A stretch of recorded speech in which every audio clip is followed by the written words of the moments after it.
សួស្តីបងប្អូនទាំងគ្នា Welcome back មកកាន់វីដេអូថ្មីសម្រាប់ថ្ងៃនេះខ្ញុំចង់បង្ហាញអ្នកទាំងអស់គ្នាទាក់ទងជាមួយនឹង3ចំណុចធំៗ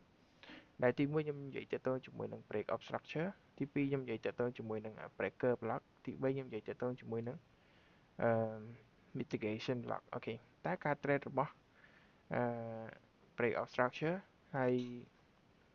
breaker block mitigation block នេះវាមានរូបរាងបែបម៉េចឬក៏វាមានសន្តានបែបម៉េចអូខេអញ្ចឹងដំបូងសម្រាប់ការចាប់ទៅលើ break out structure អញ្ចឹង break out structure នោះវាដូចតា liquidity run ដែរណាវាដូចតា liquidity run ដែរដូចកន្លែងនេះគេហៅថាជា break out structure បានន័យថាវា break តម្លៃ high នៃអឺ liquidity ចាស់ liquidity high ពីមុនមកនេះអញ្ចឹងគេហៅថាជា break out structure ឬក៏ BOS ហ្នឹង BOS អូខេហើយ BOS break out structure ណាអញ្ចឹងគេហៅថាគេ break out structure យើងចាប់ចុងពីកាំងមកណាដោយសារអីគេហៅថា break វា break តម្លៃ high ពីមុនណាអានោះវា break ដោយ candle អញ្ចឹងអានេះគេហៅថា break out structure អូខេកន្លែងនេះដូចគ្នា break out structure អូខេវានៅតែបន្ត continue ឡើងទៅលើដដែលណាអូខេអញ្ចឹងកន្លែងនេះដូចគ្នាគេហៅថា break out structure ដូចគ្នាឲ្យតែតម្លៃណាដែលវា break liquidity high បានអានឹងគេហៅថា break out structure អូខេជិះទៅមួយ bullish ចឹង bullish វា break តម្លៃ high អូខេដល់ពេល bearish វិញវា break តម្លៃ low អាហ្នឹងគេចាប់ទៅជា break of structure អូខេ break of structure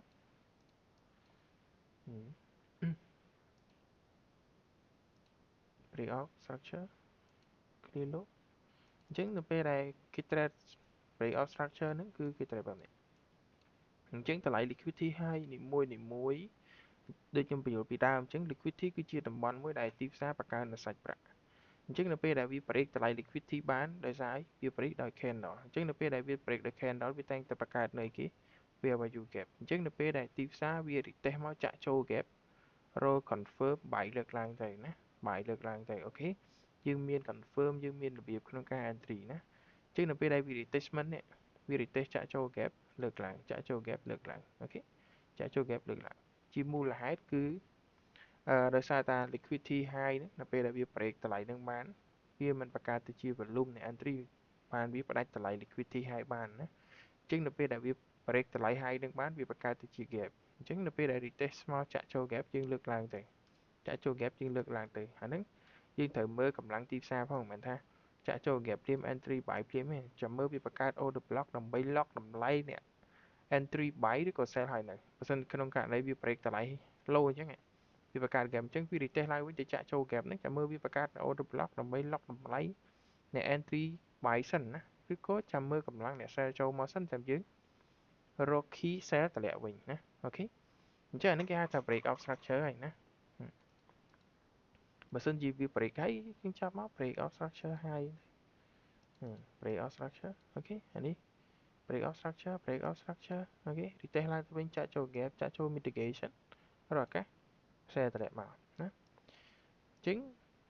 តើតើជាមួយនឹង break out structure គឺយើងមានតែប៉ុណ្្នឹងទេឲ្យតែ break តម្លៃ low វាដូចតែ liquidity run ដែរណា break out structure ហ្នឹងណាសុទ្ធតែ break អូខេ break ដោយ candle អញ្ចឹងយើងចាប់មក break out structure កន្លែងនេះក៏ break out structure កន្លែងនេះក៏វា break out structure អូខេនៅពេលដែលវា continue ឡើងទៅលើវិញអាហ្នឹងក៏ជា break out structure ដូចគ្នាណា break out structure ដូចគ្នាអូខេ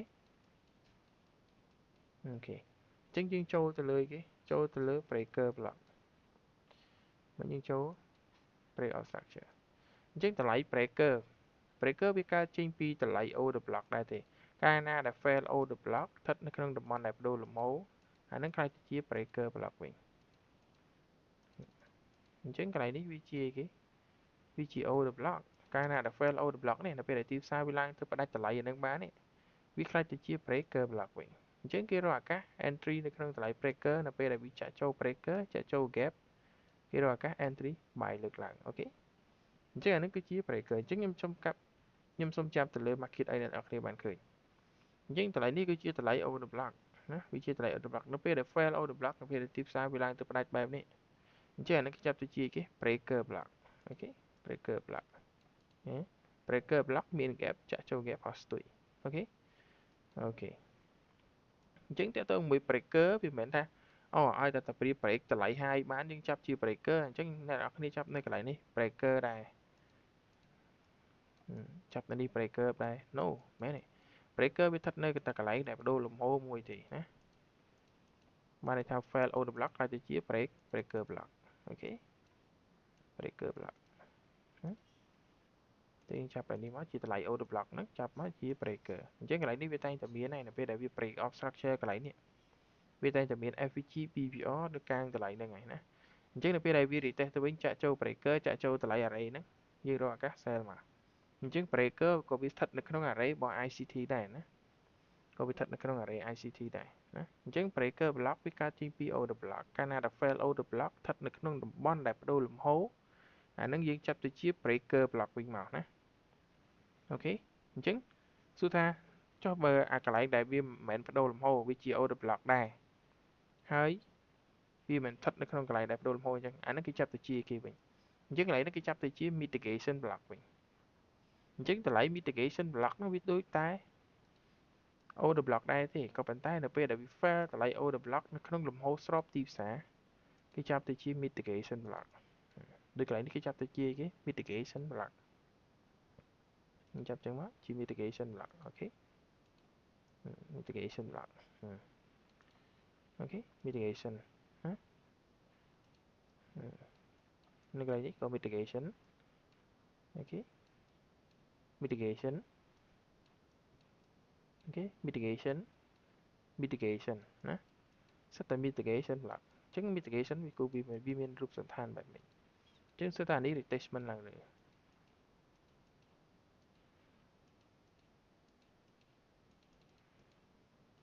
ចឹងអានេះនៅពេលដែលវា fail out the block ស្ថិតលំហស្របរបស់ទីផ្សារអញ្ចឹង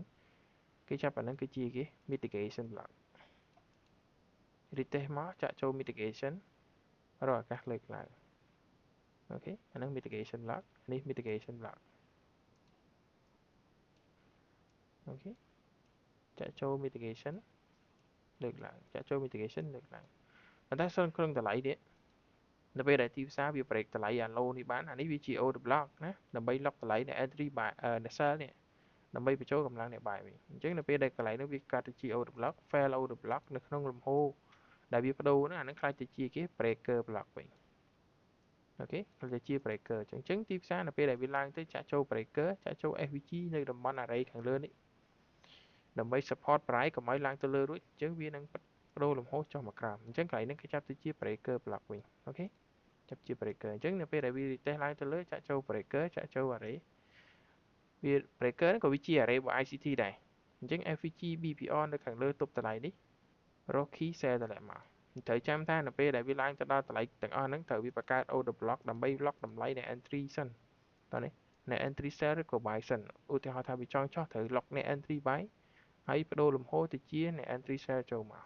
នៅពេលដែលយើងសង្កេតទៅលើទីផ្សារជាក់ស្ដែងមិនមែនថានៅពេលដែលវាបង្កើត order block ហើយយើងរកឱកាស sell ព្រាមបើសិន volume នៃ entry buy មិនទាន់ចូលមកឬក៏អ្នក sell មិនទាន់ចូលមកផងយើងទៅ sell នឹងព្រាម no ណាអត់ទេណាអញ្ចឹង mitigation block វាកើតទៅចេញពី order block ដែរប៉ុន្តែវាស្ថិតនៅក្នុងលំហូរស្របរបស់ទីផ្សារអាហ្នឹងយើងចាប់មកជា mitigation block មកណានេះជា mitigate អូខេអញ្ចឹងនៅពេលដែលវាចាក់ចូល mitigation ចាក់ចូល FVG វាបង្កើត OB នៅកន្លែងនេះដើម្បី lock តម្លៃនៃ entry sell buy អញ្ចឹង volume នៃ entry sell ចូលមកយើង sell តម្លាក់មកណាអូខេចេះនេះក៏ជា mitigation អានេះក៏ជា mitigation ណាយើងចាប់តម្លៃ order block មកអូខេ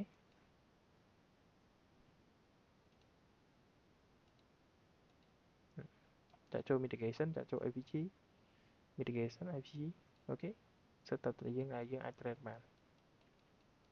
អូខេអានេះ breaker អូខេវាទៀតដល់មក key successive ឥឡូវយើងរៀន mitigation ទៅអានេះ mitigation AVG breaker breaker អូខេអូខេអញ្ចឹងតើទៅមួយ3មេរៀនវាមាន break off structure breaker block ហើយ mitigation ខ្ញុំមានតែប៉ុណ្្នឹងទេណា